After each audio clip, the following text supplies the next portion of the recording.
Bapak Ibu yang sudah sampai umurnya 40, ada kesadaran itu, maka masuk ke dalam ayat ini. Ada orang sudah 40 tahun tidak ada kesadaran itu, berarti dia belum dewasa. Ada orang baru umur 15 tahun, 20 tahun, dia sadar dengan umurnya. Walaupun secara biologis umurnya baru 15 tahun, 20 tahun, 25 tahun, orang ini sudah disebut dewasa. Jadi ada umur biologis 40 sana, 40 tahun. Ada umur ruhani, ashkura ni'mataka allati an'amta 'alaih. Ditandai dengan rasa bersyukur kepada Allah. Habis rasa bersyukur apa? Mendoakan kedua orang tua, mendoakan keturunan. Ini masih mendoakan dirinya sendiri ya. Lalu ada karakter di belakang situ, karakter taubat. Lalu karakter menjadi orang yang muslimi, yang tunduk. Maka berdasarkan surat Al-Ahqaf ini, Rabbi auzi'ni an ashkura ni'mataka allati an'amta 'alayya wa 'ala walidayya wa an a'mala salihan tardah wa aslih li fi dhurriyyati inni tubtu ilaika wa inni minal muslimin. Maka seorang yang disebut berusia matang itu bukan berdasarkan umur semata, tapi ada karakter yang disebut orang dewasa. 1, syukur. 2, suka mendoakan kebaikan untuk diri, keturunan, orang tua. Yang berikutnya, suka bertaubat. Dan yang terakhir, berserah diri patuh kepada Allah Subhanahu wa ta'ala. Nah, di situ ada doa, wa aslih li fi dzurriyyati. Perbaiki aku dan keturunanku. Jadi doanya enggak hanya untuk diri sendiri, tapi juga untuk keturunan. Nah, kata aslih tidak hanya perbaikan dalam bab rezeki. Ini Bapak Ibu, mohon maaf, banyak orang tua mendoakan anak cuma persoalan rezeki. Lancar rezeki nak, gitu. Cuma itu. Tapi tidak mendoakan sampai urusan akhirat ya. Maka ayat ini menyindir kita semua. Apakah kita sudah benar-benar dewasa atau masih berpikir seperti anak remaja? Udah lewat 40 masih hura-hura, gak jelas, ngumpul-ngumpul, gak jelas ya. Belum ada karakter kedewasaan. Di dalam surat Yasin, wa man nu'ammirhu nunaqqishu fil khalq ya. Sering dibaca itu ya. Siapa yang kami panjangkan umurnya, maka kami kembalikan penciptaannya.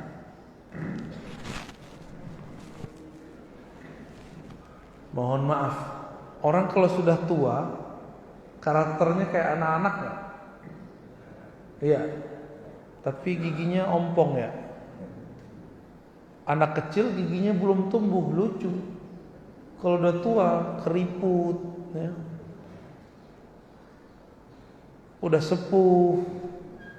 Kalau anak kecil ngompol lucu, tapi kalau udah gede ngompol nggak lucu. Tapi itulah faktanya. Wa man nu'ammirhu nunaqqishu fil khalq. Orang yang kami panjangkan umurnya, maka dikembalikan karakternya seperti anak kecil. Gampang sedih, ya. Gampang tersinggung, ya. Manja, cari perhatian. Nah, jika ini terjadi pada keluarga kita, orang tua kita atau siapapun, itu secara harfiah normal. Emang begitu. Memang harus terjadi apa? Orang udah tua, kembali karakternya. Nah, Bapak Ibu yang dimuliakan Allah,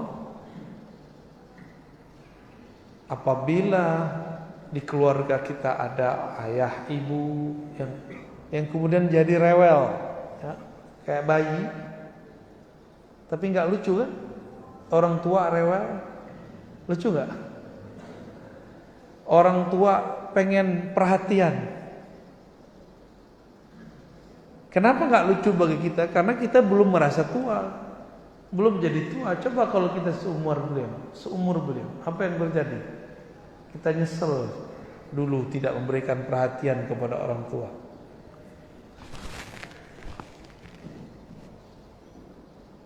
Nah, itu dua ayat itu penting sekali tuh.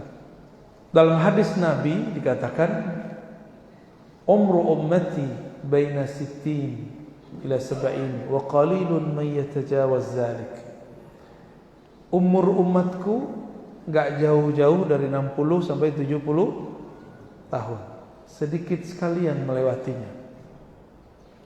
Salah satu guru kami di Cibarusah, Bogor, ya, masuk Bekasi sekarang, umurnya 120 tahun kalau nggak salah wafatnya.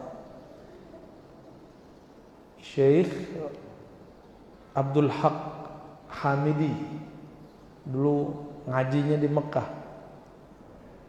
Diperkirakan beliau itu lahir tahun 1900 atau 1901, sekitar itu. Itu masih dijajah ya, bener? Masih dijajah nggak Indonesia? Belum ada nama Indonesia.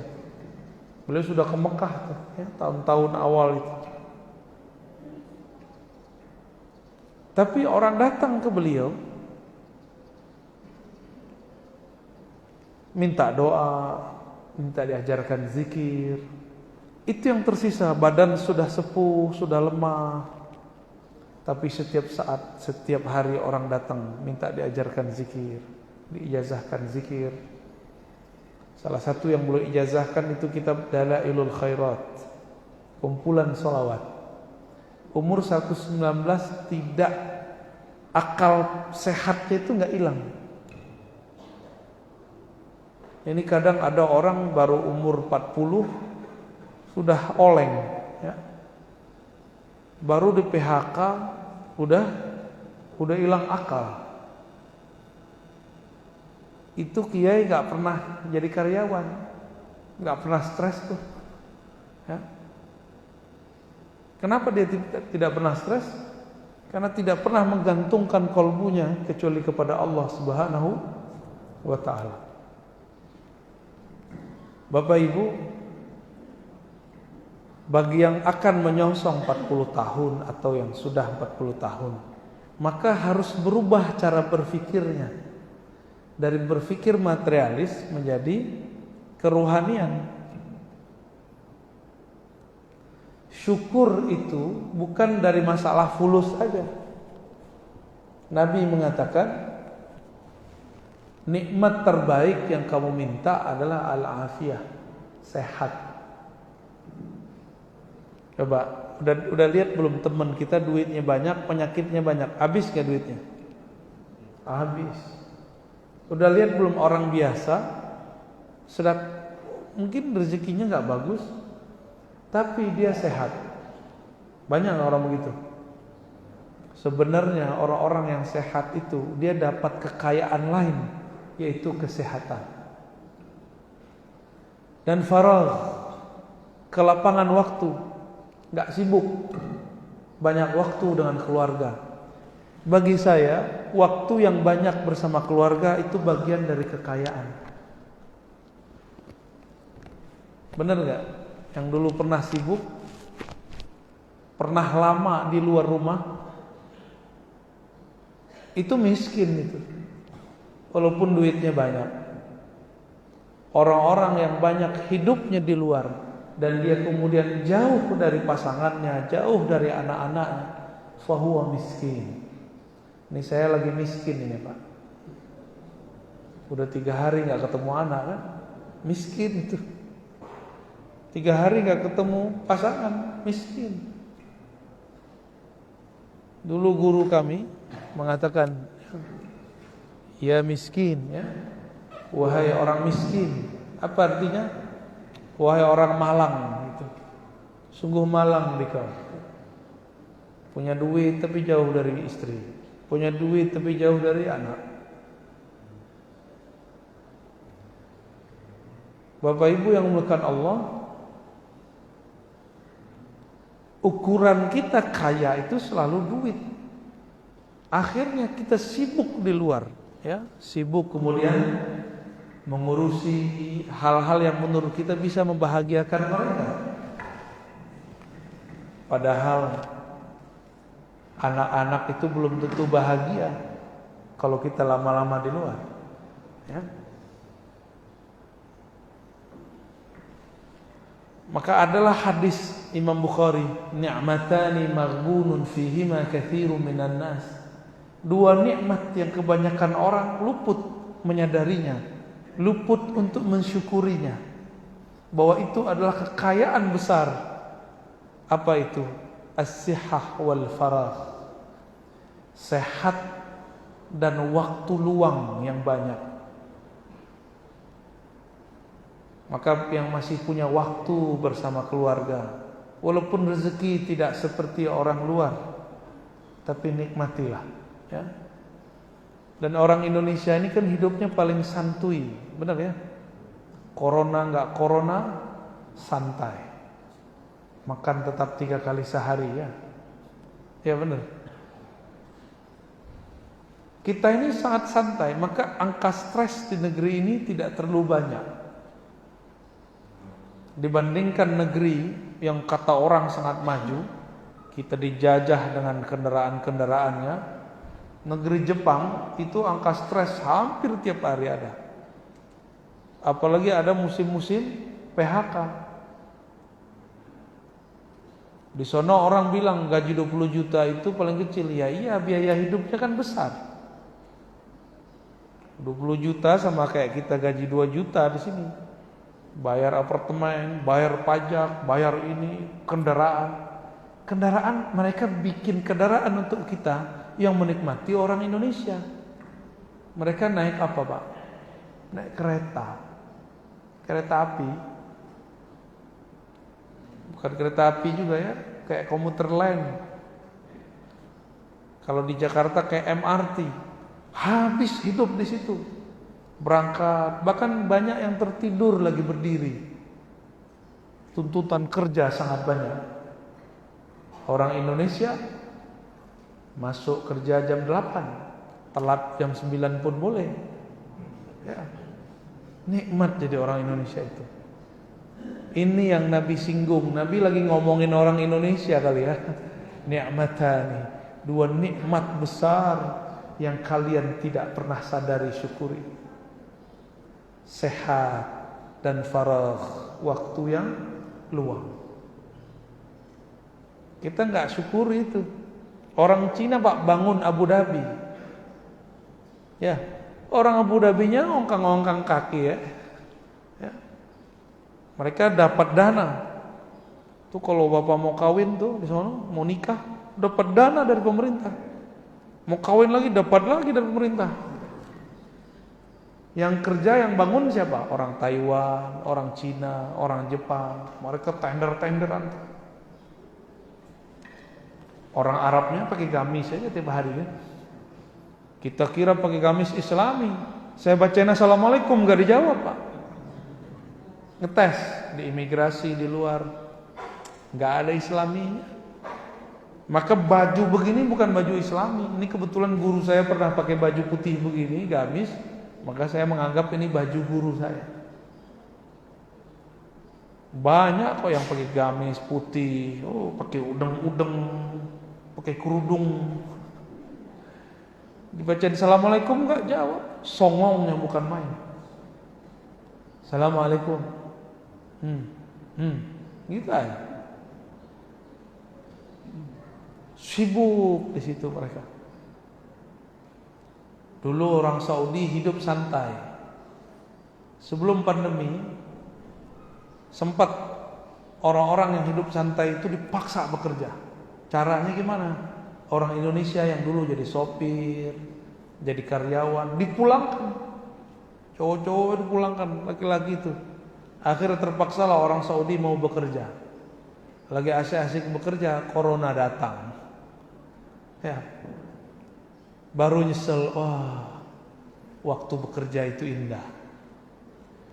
Tapi di tengah kota, saya nggak tahu di Batam mengalami nggak.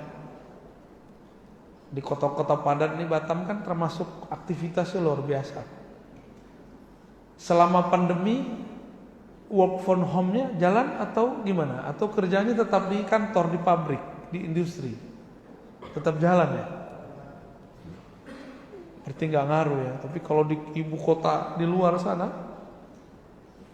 terasa sekali. Di sini jalan 20 menit jauh ya. Bagi kami 40 menit itu sebentar. Di sini 20 menit oh jauh Pak Ustaz. Kita harus buru-buru enggak? 20 menit. Kami macet 1 jam biasa aja. Sono. Ketika ada kerja dari rumah, itu nikmatnya bukan main. Mungkin duit tunjangannya tidak sebanyak yang dulu.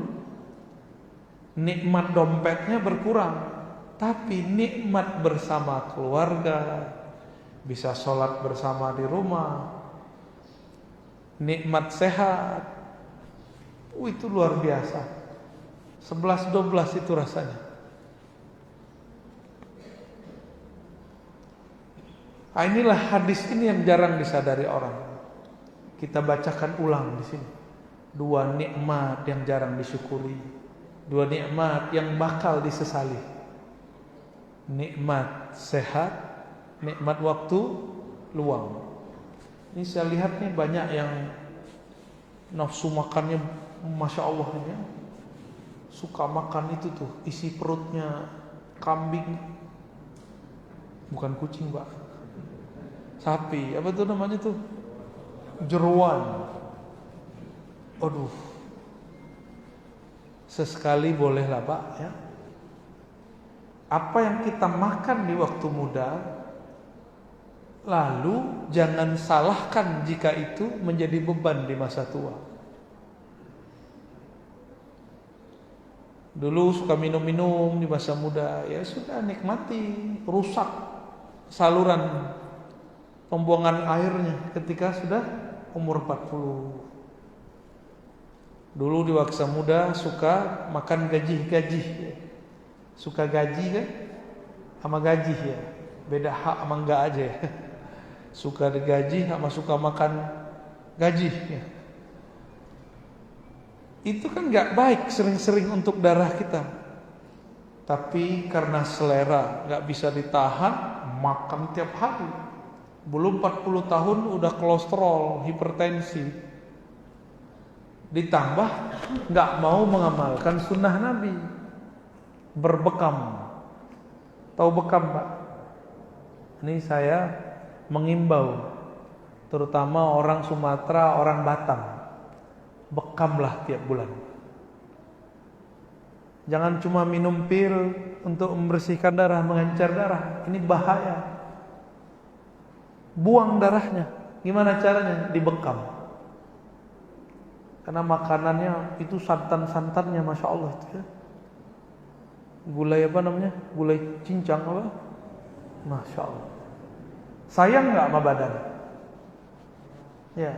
Suka tengkuknya suka berat gak? Nah itu cuma bisa dibekam Pak. Dipijit gak bisa. Dikasih obat gak cukup. Itu cuma bisa dibuang. Nabi Muhammad sallallahu alaihi wasallam setiap kali terasa berat bagian kepala belakangnya atau punggungnya, maka beliau berbekam. Imam Ahmad bin Hanbal, meskipun di hadis Nabi diberikan hari-hari bekam, tapi bagi beliau hari bekam itu bukan hari A, B, C, D. Hari bekam itu hari di mana punggung kepala terasa berat. Langsung dibekam. Jadi Nabi mengatakan, alaikum bisyifa'ain. Hendaklah kamu berobat dengan cara dua hal. Yang pertama dengan bekam, yang kedua dengan madu. Ini madunya madu apa, Pak? Madu yang asli apa palsu? Madu yang kalau dibawa pulang ibu-ibu marah ya. Pahit kalau itu, bikin kepala tambah pusing gitu ya. Sungguh aneh orang Indonesia. Banyak hutan di negeri ini tapi madunya impor. Ya. Tubuh kita ini cocoknya dengan hasil negeri ini. Tapi kalau mungkin sudah pernah keluar negeri, cocoknya sama madu yang lain. Jangan senyum-senyum, Mbak. Kayaknya salah paham nih. Kepada kawan-kawan saya, sahabat-sahabat, adinda-adinda yang masih muda, mulailah makan yang sehat. Mulailah kalau setiap bulan itu bekam. Kami kawan-kawan di Ribat yang ikut majelis, itu semuanya wajib dibekam. Mau laki, perempuan, ikhwan, akhwat, bekam wajib. Kenapa? Ternyata Rasulullah SAW ketika Mi'raj, Jibril pernah mengatakan, hai Muhammad, sampaikan kepada umatmu agar mereka berbekam. Maka Imam Ibnu Qayyim menyebut bekam itu pengobatan langit, asy-syifa as-samawi, pengobatan dari langit. Ya, coba aja Pak, ya. Kepala berat, dibekam, beres tuh. Tapi kalau beratnya di sini, nggak bisa dibekam, Pak. Kalau di sini, itu sakunya harus diisi itu kayaknya. Tapi kalau di belakang sini yang berat, saku tebal, saku tipis, dikeluarin aja pakai alat bekam. Nah, coba dirutinkan dari sekarang. Rasakan nanti kalau umur 40 atau yang sudah di atas 40, rasakan tiap hari, tiap bulan. Punggung kita terasa tidak capek. Ya. Ayahanda saya umur 66-67 mau vaksin, biasa orang Padang, Pak, orang Minang, suka teh talua, suka rendang, suka gazebo. Karena suka gazebo jadi nggak jelas. Itu tensinya 220. Mau vaksin diizinin nggak sama dokter? Dokter bilang pulang lah Pak. Pulang. Ingat, saya bilang tiap bulan Pak. Tiap bulan ngapain? Dibekam. Maka dibekamlah beliau hari itu. Besok datang lagi, langsung turun normal seperti orang biasa, 120, 130. Dibekam kan dipijit dulu, dibuang dulu darahnya. Dikasih obat nggak turun, tapi kalau dibekam turun. Ajib tuh, luar biasa tuh. Jadi mau kita divaksin berapa kali nggak apa-apa Pak, yang penting rajin dibekam, kan keluar lagi darahnya. Kata orang beberapa vaksin itu bikin beku darah, tenang aja, ada pengobatan ala Nabi Muhammad sallallahu alaihi wasallam. Bapak Ibu yang dimuliakan Allah,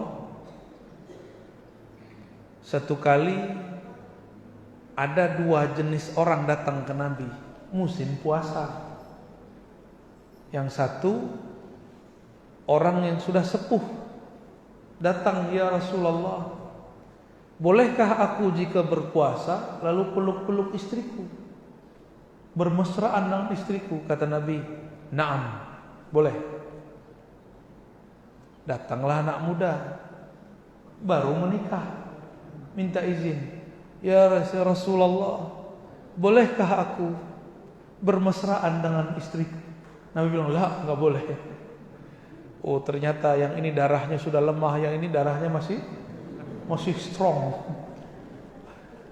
Kalau kenapa-kenapa nanti kan gawat ya. Harus bayar kafarah, puasa 2 bulan berturut-turut, atau cari budak. Zaman sekarang mau cari budak kemana? Atau ngasih makan 60 orang miskin. Namanya kafarah, menebus kesalahan. Berarti memang ada persoalan di darah itu Bapak Ibu ya. Jadi yang tanya aja nih bapak-bapak ini, mau nikah lagi nggak Pak? Tapi kalau yang samping saya bilang mau nikah lagi,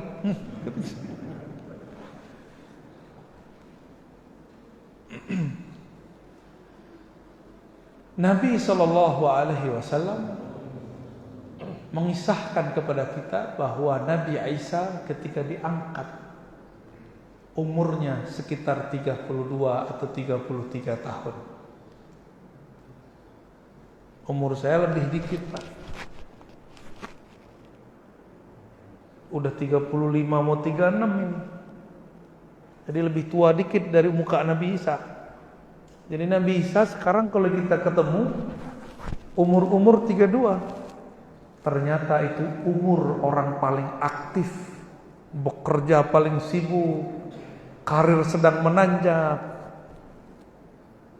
semangat bekerja pun nggak bisa kayak udah lebih hebat dari robot lah. Umur segitu. Kalau disuruh nikah tuh, dahsyat juga tuh. Tapi Nabi Isa belum sempat menikah sudah diangkat ke langit. Nanti semua kita kalau diizinkan Allah masuk surga, umur kita seumur Nabiullah Isa. Umur 32 atau 33 tahun. Jadi tenang Pak, nanti kita seumuran. Saya nggak manggilnya bukan Pak, saya manggilnya Bro.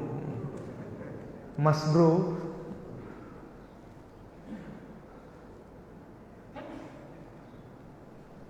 Satu laki-laki di bumi boleh menikahi 4 istri, benar nggak? Di akhirat jangankan 4 istri, 1000 istri aja boleh. Tenang Bu, nggak ada di situ cemburu, nggak ada. Cemburu nggak laku, yang cemburu nggak masuk surga. Nggak ada cemburu di sono. Di sono, maka mumpung masih boleh cemburu aja di sini. Ibu ya. Laki-laki diberikan kekuatan 1 orang 100 laki-laki biasa. Bahkan 200 laki-laki biasa. Kalau 1 laki-laki boleh nikah dengan 4 kali karena itu. Nanti Pak sabar. Kalau sekarang semangat kuat, badan tak kuat.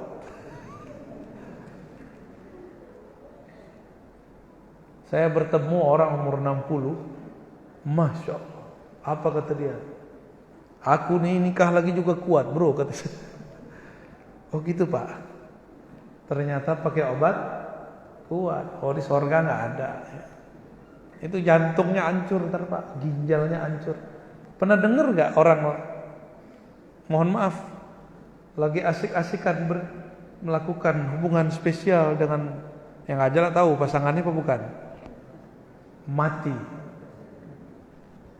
Karena minum obat kuat. Gak usah Pak. Bekam aja ya. Percaya sama saya. Bekam aja, badannya sehat. Badan sehat, darah mengalir. Insya Allah laki-laki ini, mohon maaf ibu-ibu ya, laki-laki ini gak ada menopausnya.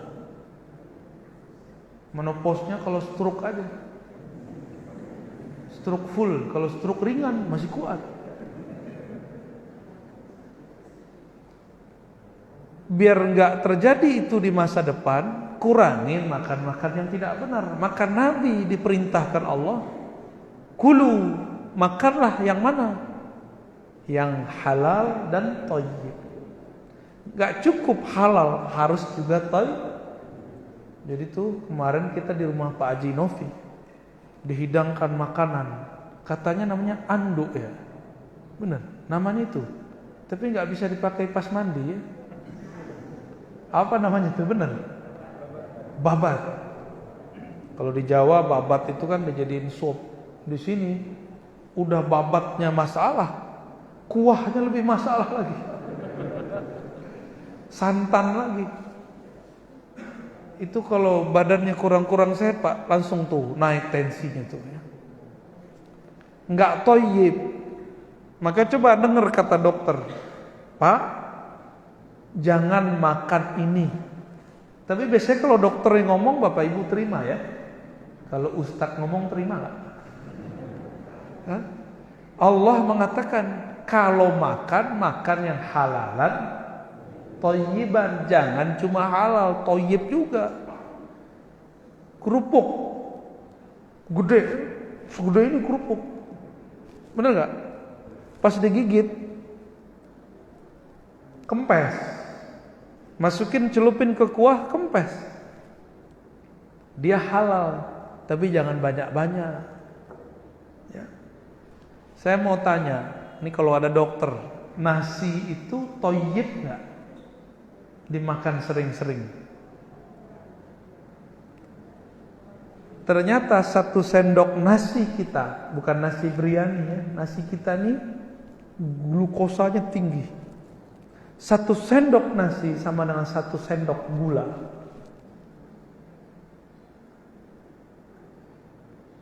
Udah begitu makannya sehari 3 kali. Nabi SAW makan cuma 2 kali sehari. Paginya sarapan Rasulullah pakai kurma. Kita nggak mesti ngikut kurma Pak. Mungkin pisang ya, mungkin buah. Tinggal disesuaikan dengan tubuh kita. Bapak Ibu ini kalau ada kurma kan jadi kue, hidangan ya. Silakan dimakan Ustaz. Udah kayak kue. Apalagi ada kurma ajwa. Kurma yang secara fisiknya tidak enak, tapi secara thayyibnya sangat enak. Itu cocok tuh Bapak Ibu yang sudah nabung gula bertahun-tahun ya. Kurangi nasinya, makan itu. Kurma ajwa. Tidak semua kurma juga baik. Ada kurma yang gulanya bahkan lebih dahsyat daripada nasi. Apa tuh namanya? Sukari ya. Dia halal tapi tidak thayyib. Nah, Bapak Ibu, di umur-umur yang sudah di atas 30, 40, 50, 60, coba kurangi tabungan gula di badan. Bapak Ibu ini sudah manis-manis. Wajahnya sudah klimis-klimis. Tahu klimis-klimis gak? Udah manis kok udah kurangin. Karena itu tidak thayyib. Jika itu saja kita kurangi, apalagi khamar, tua, apalagi narkoba, ya, yang halal nggak thayyib aja kita nggak makan, kok makruh makannya, apalagi meminum sesuatu yang diharamkan oleh Allah Subhanahu wa taala. Di dalam surah Al-Maidah ayat 4, 5, ya. Disebutkan bahwa Allah hanya menghalalkan yang thayyibat. Ya, yang dihalalkan Allah apa? Thayyibat. Uhillat lakum. Dihalalkan bagi kalian sesuatu yang sifatnya thayyib, baik. Jadi Allah itu tidak pernah mengharamkan sesuatu kecuali di dalamnya ada sesuatu yang tidak thayyib. Maka diharamkan babi, diharamkan. Biasa di pasar-pasar tradisional ada orang jual darah beku. Itu penyakit Pak isinya, jangan dimakan itu. Apalagi ada kawan nggak mau ke dokter, minum herbal, cuma tidak pakai resep yang benar, hancur juga ginjalnya. Minum habatus sauda 5 sekaligus. Coba aja rasain Pak, pinggangnya sakit gak? Kalaupun kita tidak mau ke dokter, maunya kemudian pakai herbal, jangan buat resep sendiri. Tetap datang ke ahlinya. Tetap datang ke ahlinya. Fas'alu ahla dzikri in kuntum la ta'lamun. Jika kamu tidak tahu, datanglah ke ahlinya. Ada kawan ustaz, biasa orang minta dia hembus-hembus air sama dia, sembuh. Kali ini Allah dia uji. Diuji ini kawan, sakit. Ketika sakit, enggak mau datang ke dokter. Apa kata dia? Apa kata orang? Itu orang sembuh pakai hembusanku. Ya, sembuh. Sekarang yang tukang sakit. Gimana caranya? Gengsi. Pengen disebut orang sakti, ustadz yang hembusannya bisa menyembuhkan. Giliran sakit tidak mau berobat. Tambah sakit. Ternyata terbersit di hatinya pengen disebut orang kayak wali. Wali nggak perlu berobat. Emang begitu? Emang begitu ya? Wali nggak perlu berobat ya? Nabi kalau sakit pun masih berobat, Pak. Tadawu wa ibadallah. Berobatlah hai hamba Allah. Hadis riwayat Ibnu Majah, kualitasnya hasan. Ini perintah Nabi.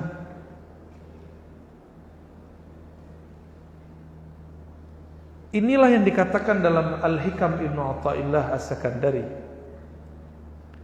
Ada namanya syahwat yang zahir, ada syahwat yang tersembunyi.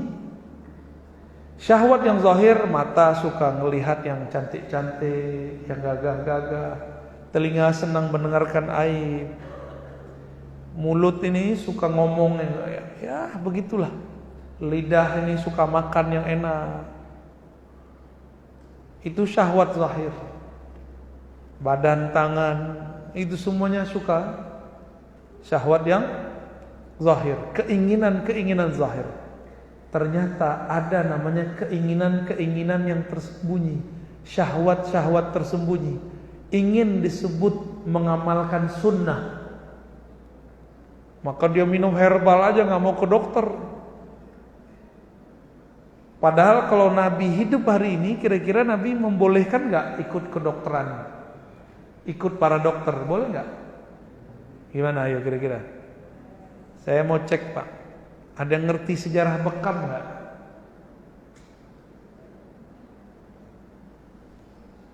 Tahu sejarah bekam? Ternyata bekam itu diadopsi baginda Rasulullah SAW dari India. Gimana kira-kira? Nabi Muhammad SAW menganjurkan orang mengkonsumsi kis atau kistul hindi. Hindi artinya apa? India. Tapi Hindi ini juga berarti negeri Nusantara. Karena Indonesia dulu disebut India Belanda atau India Timur. Saya cek di kitab-kitab jadul, kitab-kitab lama, negeri kita ini disebut dengan Al-Hind Al-Aqsa. Oleh Syekh Abdul Ghani An-Nabulsi disebut Aqsal Hind. India apa istilahnya? India ujung. India udik. Nah, ini kita nih. Bedanya sama India he, hidungnya mancung ke dalam. Ya. Bener ya? Paling cuma beberapa yang hidungnya mancung keluar nih ya. Udah begitu ditutup lagi pakai masker. Dia tambah hilang.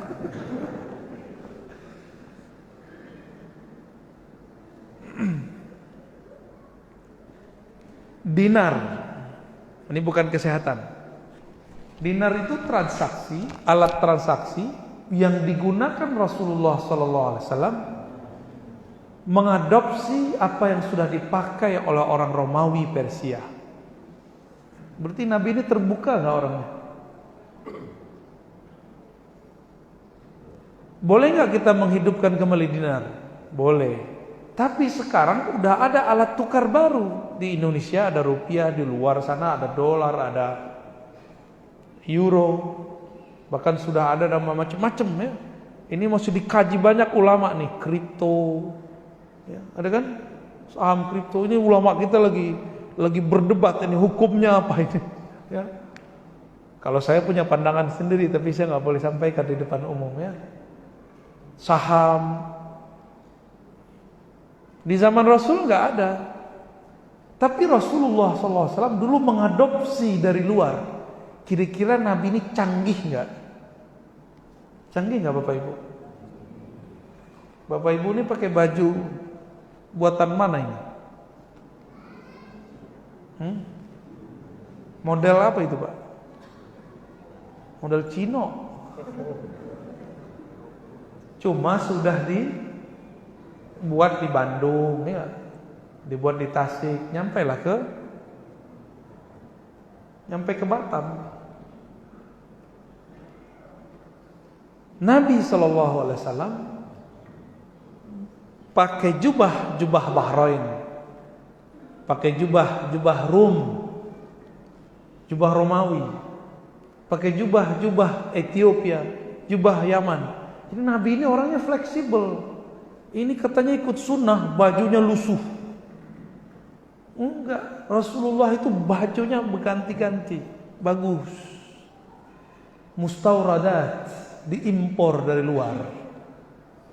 Wah, sunnah enggak pakai baju impor? Bukan sunnahnya ngimpor, sunnahnya ganti, bajunya fleksibel. Ini saklek. Ini baju sunnah. Baju sunnah itu yang nutup aurat, tidak transparan, tidak ketat, tidak buka aurat. Itu disebut baju Boleh model apa aja. Coba diulang.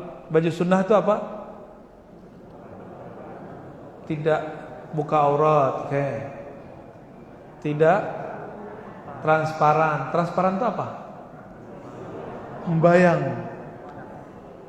Tidak ketat, berarti longgar. Enggak mesti juga gede, maksudnya longgar, enak, nyaman dipakai.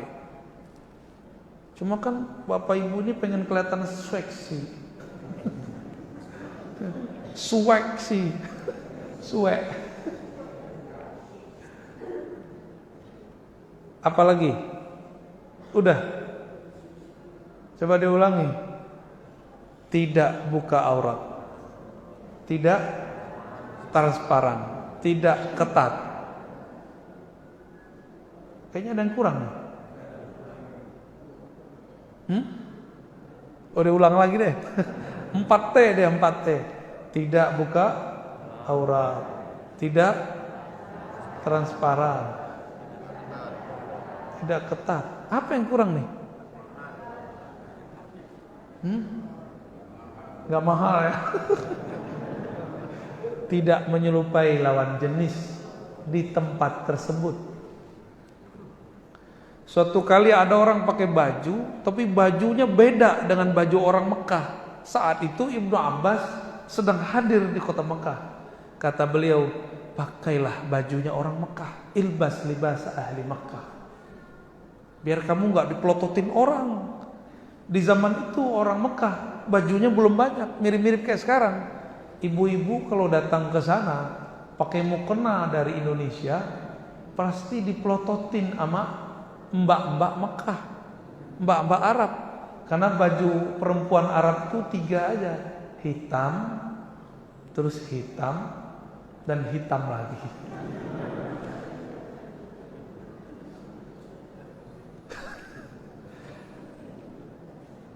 Dulu saya jalan sama istri saya di hotel tuh, di bawah tower itu. Dia pakai mukena batik warna hijau, tapi ada motif batiknya. Pas kita lewat dipelototin sama cewek-cewek Arab. Saya udah GR. Kayak aku diperhatiin. Masa hidung pesek kayak kita diperhatiin mereka kan? Ternyata enggak, mereka merhatiin mukena orang kita. Kok bagus ya gitu. Saya baru sadar ketika kita ke Turki, orang mbak-mbak, uni-uni, ibu-ibu ini kan senangnya jilbab ala Turki. Ternyata di Turki orang senang jilbab kita. Bergo, apa namanya? Bego apa bergo? Bergo ya. Itu mereka senang sekali. Tapi mereka kalau pakai tetap cantik. Kalau kita udah pakai jilbab mereka, tetapnya hidung nggak maju-maju, muka nggak tirus-tirus juga jadinya. Ya begitulah nikmat yang Allah berikan kepada kita. Bergo harga 20 di sini, di sono bisa 5 kali lipat. Kawan saya ada orang sana. Bapak Ibu yang melakukan Allah, di Turki laki-laki pakai kopiah begini di masjid aneh.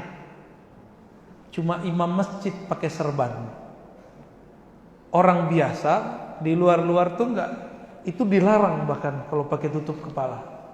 Apalagi di kampus-kampus, di kantor-kantor, itu dilarang keras. Di Turki itu. Maulid pun diatur. Enggak boleh bikin maulid kalau ada izin. Di Indonesia maulid tiap hari, 40 hari 40 malam juga boleh ya. Bener gak? Nikmatnya hidup di Indonesia. Saya nggak tahu di jiran kita gimana ya. Apakah maulid boleh tiap hari? Mungkin boleh, tapi jangan berisik-berisik, jangan nutup jalan mungkin. Di Indonesia itu boleh tutup jalan. Ya. Kalau polisinya larang, bisa polisinya ditutup. Dahsyat itu orang Indonesia itu ya. Santai, tapi sedikit diganggu kesantaiannya, bisa langsung tegang, beringas langsung. Pak polisi aja kemudian harus mundur, teratur. Hidup negeri paling santai, al-faragh. Maka saya menerjemahkan ni'matani, 2 nikmat yang jarang kamu sadari syukuri. Al-faragh, nikmat santai. Dan nikmat itu ada di negeri kita. Udah pandemi begini, kita masih santai. Karena santai itulah muncul imunitas yang kuat dalam badan. Kalau tegang, Masya Allah. Masih ingat gak zaman-zaman tegang awal-awal itu? Justru orang sakit itu karena dia tegang. Ya, ini pulang-pulang insya Allah sehat ya, amin.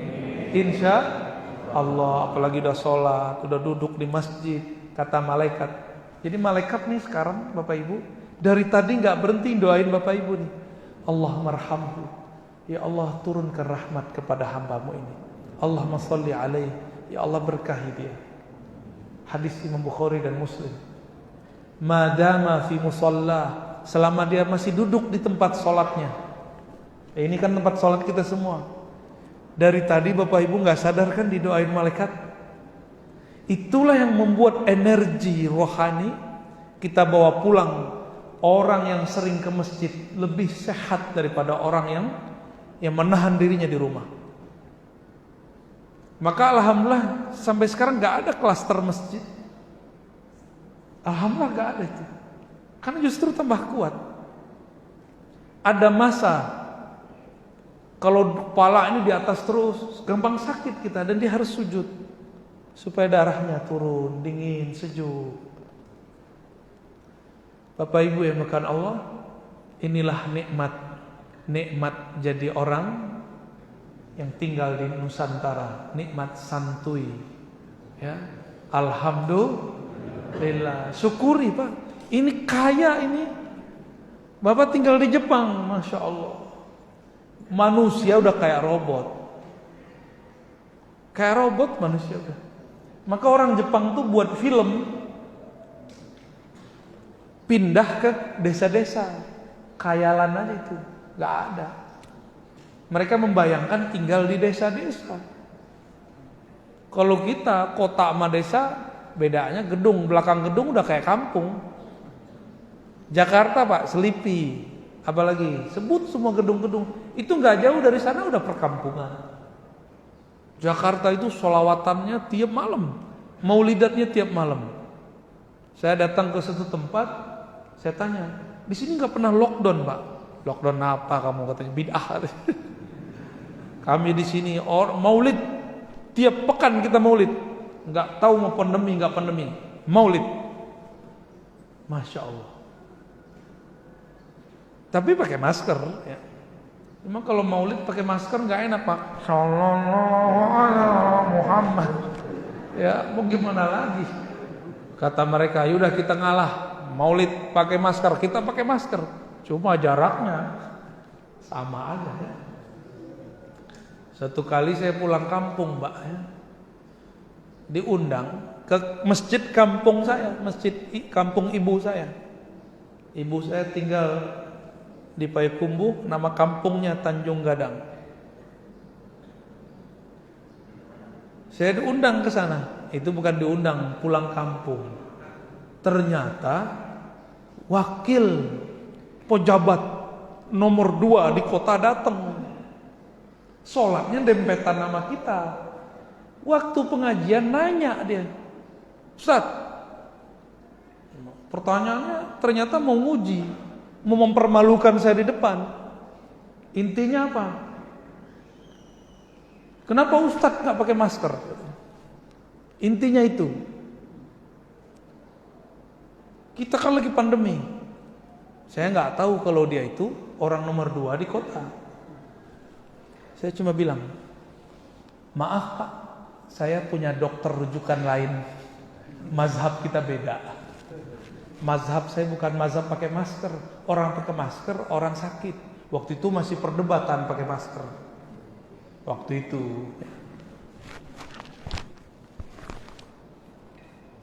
Habis itu diam deh Pak. Mau pulang minta salaman lah. Orang lagi social distancing kok minta salaman. Tapi begitulah. Jadi ternyata kita ini ngikut protokol pun cuma nutup hidung aja. Ya. Saya yakin tuh maskernya udah berumur berhari-hari juga tuh. Gak sehat Pak. Terakhir yang mau saya sampaikan, sesuai dengan makna usia, bagi imam-imam kita ahli ruhani, umur itu bukanlah setahun 2 tahun. Umur itu kullu nafasin tatanaffas bih.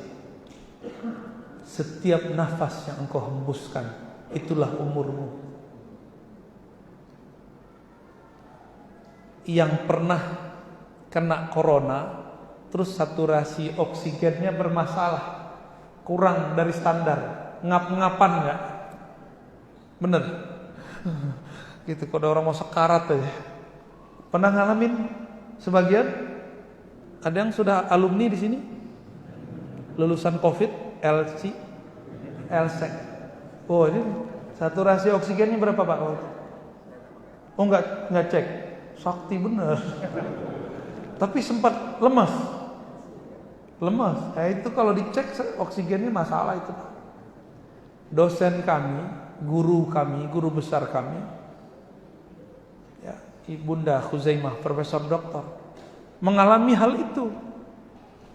Dicek semua rumah sakit di Ciputat, di Jakarta Selatan, di mana udah penuh semua. Beliau udah ngapa-ngapa. Udah begitu. Di perjalanan mungkin di situ beliau lewatnya. Saya nggak ingat ceritanya, tapi yang penting saturasi oksigen itu terjadi. Berarti emang ada virusnya. Wallahu alam, saya nggak ngerti juga, nggak pernah lihat soalnya. Kata orang virus tuh mukanya, kepalanya kayak apa itu ya? Nggak ada juga rambut yang begitu ya. Kayak rambutannya. Jadi itu namanya virus rambutan. Setiap nafas ini adalah umur. Maka syukurilah setiap nafas. Ada yang dulu pernah sesak napas, butuh oksigen bantuan, bukan karena corona, ada. Baru sadar kalau oksigen itu mahal. Kalau sekarang kita ini kan ada kelembapan di udara, benar gak? Kalau orang normal bisa menyerap, tapi kalau orang sakit, dia nggak bisa, dia ngap-ngapan ini. Dia butuh oksigen murni. Itulah umur. Umur itu ada di nafas naik, nafas turun. Coba lihat orang sakarat, apa yang terjadi sama mereka? Nafasnya naik turun nggak? Gitu ya. Itu orang sakarat. Itulah umur dia. Itulah umur, pecahan umur terkecil ada pada nafas. Nafas ya, sekian kali. Kalau kita nafas itu berapa detik tuh Pak? Abu Hurairah pukul rata, anggap saja nafasku 12.000 setiap hari, maka aku bersolawat, bersedekah, bukan sedekah ya, bertasbih kata beliau, isnatai asyara alfan, 12.000 setiap hari. Jadi setiap mau tidur Abu Hurairah zikir 12.000, karena menurut beliau selama itulah dia bernafas. Abu Hurairah. Kalau abu-abu sekarang membid'ahkan zikir begitu. Abu-abu.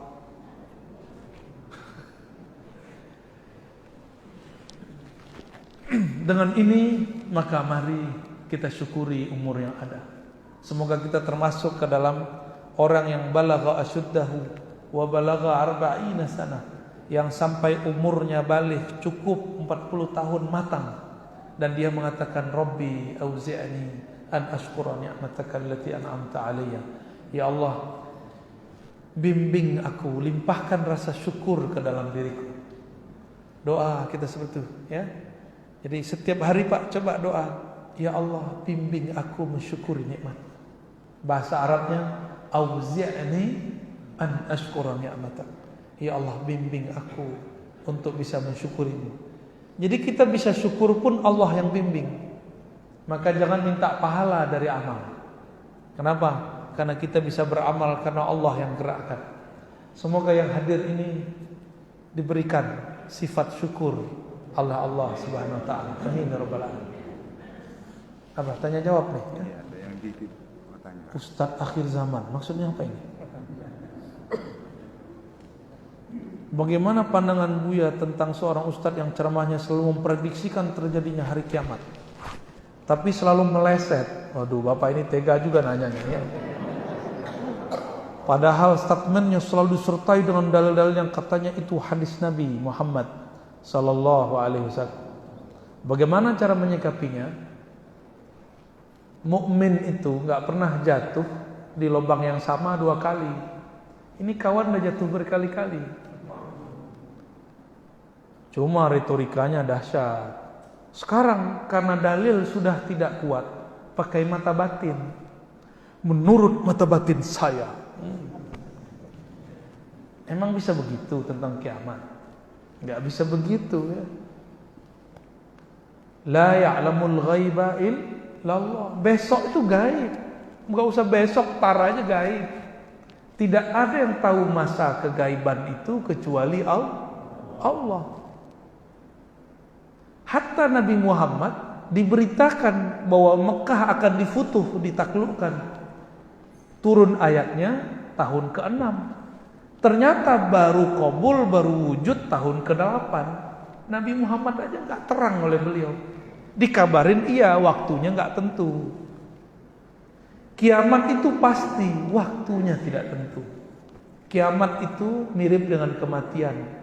Dia pasti datang, tapi kapan waktunya hanya Allah yang tahu. Tetapi kekasih-kekasih Allah biasanya dibisikkan kalau waktunya sudah dekat. Tapi tidak diberikan waktu yang detail. Cuma indikator-indikator di hadis ini bisa kita pakai, namun tidak boleh memastikan. Saya pun punya prediksi Pak, berdasarkan hadis Nabi. Apakah hadis juga? Tapi itu kan pemahaman saya bisa jadi salah. Dia salah nggak minta maaf kepada Allah, nggak minta maaf kepada umat yang sudah panik karena 15 Ramadan tidak terjadi dukhon. Masih ingat? Tahun lalu ya? Tahun lalu apa 2 tahun lalu? Tahun lalu. Orang Batam panik. Enggak serius. Enggak serius maksudnya. Ngaku aja ikut panik ya. Saya tiap hari waktu itu dapat WA, capek juga balasnya, kita diemin aja. Hadisnya udah jelas palsu, masih dipakai. Tanda kalau dia nggak ngerti ilmu hadis. Ngerti bahasa Arab ya, nggak ngerti hadis. Ilmu hadis itu bukan setiap orang yang gelar LC ahli hadis, Pak. Tidak semua orang gelar SAG, sarjana alam gaib, sarjana agama maksudnya. Itu ngerti hadis, nggak semua. Nggak semua doktor MA, LC, MA ngerti hadis. Hadis itu satu fun, suatu ilmu yang mesti diseriusi dari ahlinya. Dan nggak boleh setengah-setengah, bertahun-tahun harus bolak-balik buka kitab terus. Karena dia nggak ahli hadis, dapat berita begitu, percaya aja, sama statusnya kayak orang awam. Jadi ustadz kalau nggak ngaji hadis kepada ahlinya, cuma tahu ilmu hadis tapi tidak tahu ilmu takhrij, ilmu meneliti sumber hadis, sama aja kayak kita ini. Ya, ternyata hadisnya dhaif jiddan, bahkan matruk, semi palsu, dipakai karena nggak ngerti hadisnya. Ya, saya nggak tahulah siapa yang Bapak Ibu maksud ya. Tapi yang sampai ke saya kira-kira begitu. Selalu ada laporan. Belakangan kita dengar dia nyebut kata batin ya. Ya salah. Bapak Ibu, tanda akhir zaman itu banyak hoax. Karena hoax itu bahasa Arabnya dajjlun. Dajjlun ini kalau sudah banyak namanya dajjal. Sebelum si dajjal itu keluar, muncullah korban-korban hoax ini. Jadi hoax terbesar di alam semesta, inilah zamannya. Mulai dari hoax COVID, hoax vaksin, hoax anti vaksin, hoax pro vaksin, hoax pro virus, hoax antivirus. Jadi hoax lawan hoax. Kasusnya sedikit, beritanya besar. Berita itu kan bisa dibuat-buat. Orang sudah aktivitas biasa, giliran mau akhir tahun diulang lagi ya, panik lagi ntar. Ya, suka-suka kalian lah ya.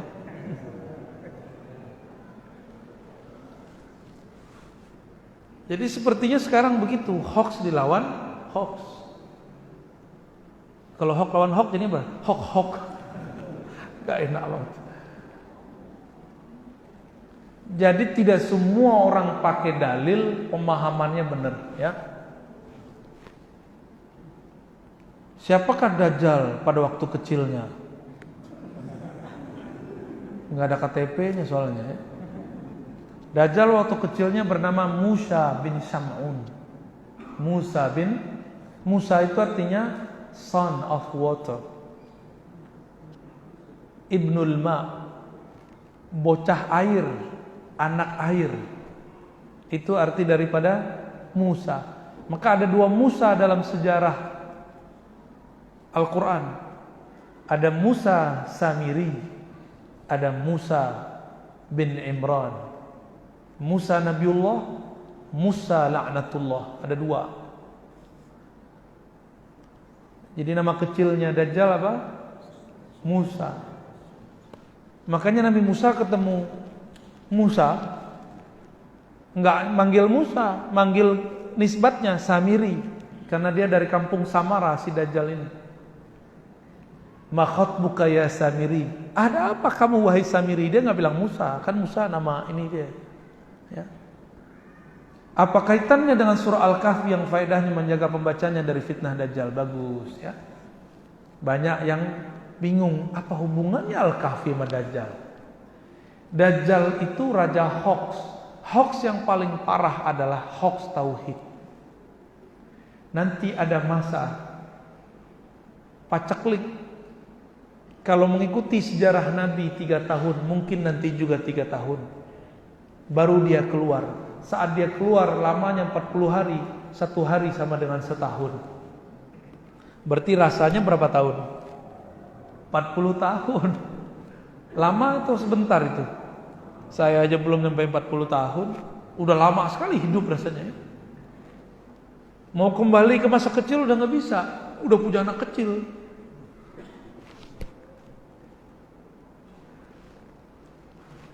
Al-Kahf itu rahasianya ada di awal, di tengah, di akhir. Awal, tengah, akhir. Awal tentang ilmu laduni, min ladunka rahmatan. Tengah, kisah Nabi Khidir, kisah Ashabul Kahfi, Ya'juj Ma'juj, 3 tuh. Terakhir tentang syirik. Wala yusyrik bi ibadati rabbih ahada. Ternyata itu inti daripada surat Al-Kahfi. Tidak menyekutukan Allah dengan siapapun. Nanti Dajjal keluar, awal-awal dia mengaku sebagai wali, lama-lama jadi nabi, lama-lama jadi Tuhan. Nah, nanti karena air tidak turun, dia turunkan hujan. Karena dia punya pasukan iblis. Iblis disuruh mengarak awan. Bapak Ibu baru dengar mungkin bahwa iblis itu yang bersayap tinggalnya bukan di pohon, bukan tinggal di goa, bukan di air, tinggalnya di awan. Jadi kalau ada orang yang mengalami pengalaman dibawa ke alam yang ada awannya, oh itu dibawa ke alam jin itu. Dikira masuk ke alam langit, padahal itu langit-langitan. Ya, langitnya iblis.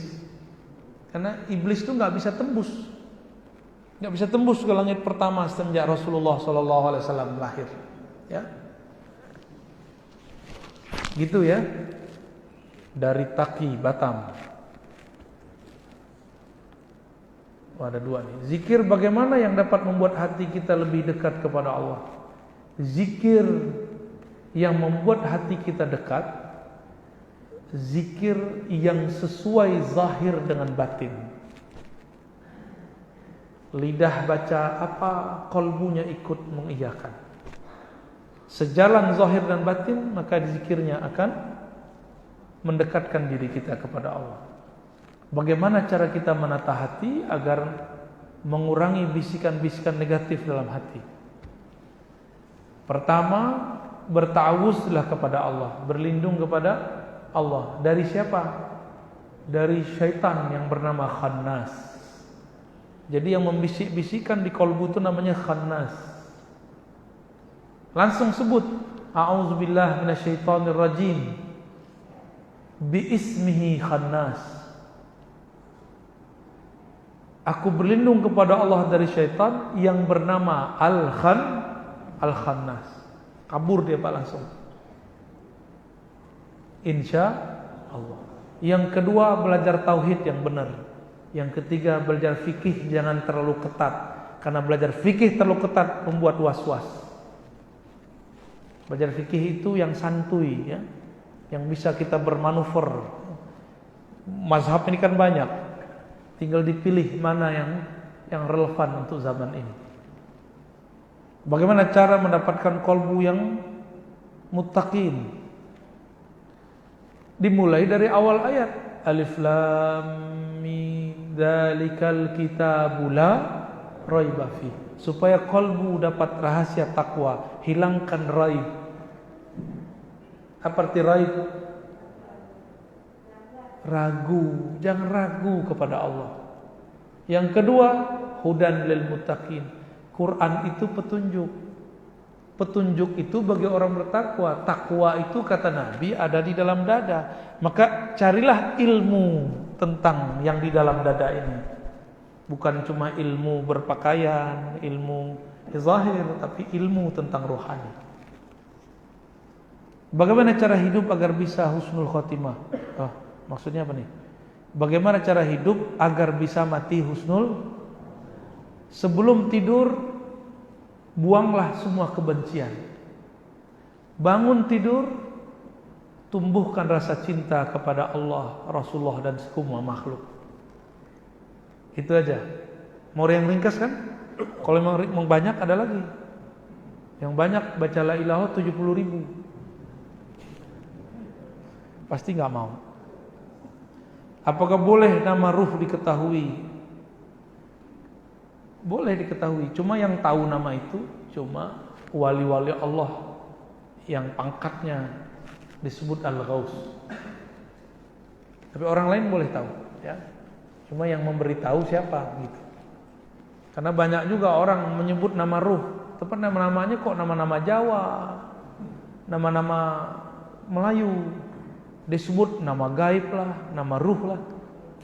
Ya. Namanya Wicaksono. Nama batin saya Wicaksono. Lah, itu bukan wali itu yang ngajarin tuh ya. Karena wali pasti Arabik ngomongnya. Ya, karena bahasa surga itu bahasa Arab. Walaupun hadisnya dhaif, tapi adakah yang lebih mulia dari Quran? Ada enggak? Enggak ada. Ya Quran bahasa Arab, berarti di sono bahasa Arab. Cuma bahasa Arab sono lebih dahsyat dari sini. Malaikat-malaikat tuh pakai bahasa Quran. Tapi bahasa Quran yang masih murni, bukan bahasa Arab sekarang ane ente, ya. Kif halak? Zayyab, enggak gitu-gitu. Tapi bahasa yang masih murni di sana. Baik, sudah syuruk, sudah 6:06. Semoga yang hadir kita ini semua ditetapkan di sisi Allah menjadi hamba yang bersyukur, hamba yang husnul khatimah, hamba yang di kalbunya tidak ada kebencian kepada hamba-hamba Allah. Allah marzuqna hubba. Ya Allah, berikan kami cinta kepada Engkau. Tumbuhkan rasa cinta dalam batin kami. Ya Rabb, yang maha mencintai, yang maha mengasihi. Di dalam kalbu kami ada kebencian, ada kekesalan, ada dendam. Maka dengan Rahman Rahimmu ya Allah, hapuslah semua keburukan-keburukan itu. Ya Rahman, Ya Rahim, irhamna. Ya Allah yang maha Rahman, yang maha pengasih, maha penyayang, sayangilah kami yang hadir. Sayangilah orang tua kami, guru-guru kami, anak-anak kami, keturunan kami, orang-orang yang berbuat baik kepada kami. Allahumma ya muqallibal qulub, wahai yang membolak-balik hati, tetapkan hati kami dalam cinta kasih-Mu, tetapkan hati kami dalam agama-Mu, tetapkan hati kami mengingat Engkau. Rabbana atina fid dunya hasanah wa fil akhirati hasanah wa qina adzabannar. Wa sallallahu ala sayyidina Muhammad walhamdulillahi rabbil alamin. Assalamualaikum warahmatullahi wabarakatuh.